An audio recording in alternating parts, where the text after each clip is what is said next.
All right, welcome back. Cleaning out your closet can be a positive thing, especially when you find clothing that maybe you've forgotten about, but it can also be very overwhelming, and that's why we have Pamela Honchel here from Fashionable Measures to give us some tips. Welcome.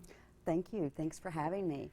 So yes, it can be overwhelming because you just don't know where to start. It could also be a positive thing because you find things you've forgotten. Okay. So what I recommend, the best way to overcome this challenge is to start with maybe your dresses. Okay. So you would do your dresses one day, try on, look in the mirror, and then another day do your slacks, another day do your tops. That way you're not combating everything at once. So take a day at a time, do a section at a time.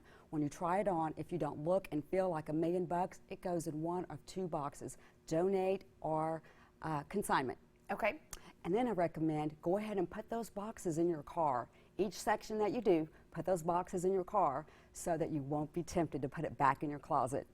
Okay, and how often should we be cleaning out our closets? Well, you know, typically what we do is each season, spring, summer, winter, fall. So most of us are just now getting to our fall wardrobes because we had such a wonderful long summer. Yeah, 70s today are set. So that typically will work, you know, just doing it per season, getting out of those things, and then incorporating some new things that will make you feel amazing. Okay, and I've heard that if you're cleaning out your closet and you haven't worn it in a year, it's time to get rid of it, either Goodwill, you know, or it's just time to go. Is that a good rule of thumb, shorter, longer time frame? Yes, absolutely. Now, there are some key pieces that I have that I've had in my closet for over 10 years, but they're vintage key pieces. Okay, and how many of these vintage pieces should we keep around if we haven't worn them in a while? Yeah. Well, you know, you have to put it on the scales and weigh it. Sometimes we've lost weight, sometimes we've unfortunately gained weight. Our bodies changes throughout the years. So like I said, when you put it on, if you don't look and feel like $1,000,000, get rid of it one way or another, because what you want your go to be is to, when you walk in your closet, whatever you pick out and put on for whatever occasion, you feel amazing. All right, and if you're going to be donating for Goodwill, what's kind of the rule of thumb about the quality that's best to donate, or if it's time to just let it go?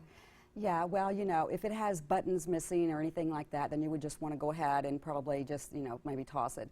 But in the Goodwill, you would want to make sure that it's got its buttons, it's not too holey, that it's not worn and frayed a lot, because, you know, they're just going to toss it when it gets there. And then consignment shops, obviously, you want to do that per season. All right, and you said to work on a little bit each day. What's a good time frame each day to spend on your closet? Well, I would say set out on your calendar maybe 2 hours to do all your dresses, depending on the amount of clothing in your closet. So for me, it would take me 2 hours to go through all my dresses each season. Okay. And in the next, you know, few days, schedule 2 hours for the pants, etc. Okay. All right, sounds good. Thank you for joining us. Any last minute tips? Well, the best tip ever is a woman's best accessory is her smile. Is her smile. We love your smile, gorgeous. Oh, thank you. Well, thanks for being in with us today. Up next, we have a pretty interesting story here. Vandals have given a symbol of Russia a cartoonish spin, and an incredible catch is caught on camera. Take a look at this.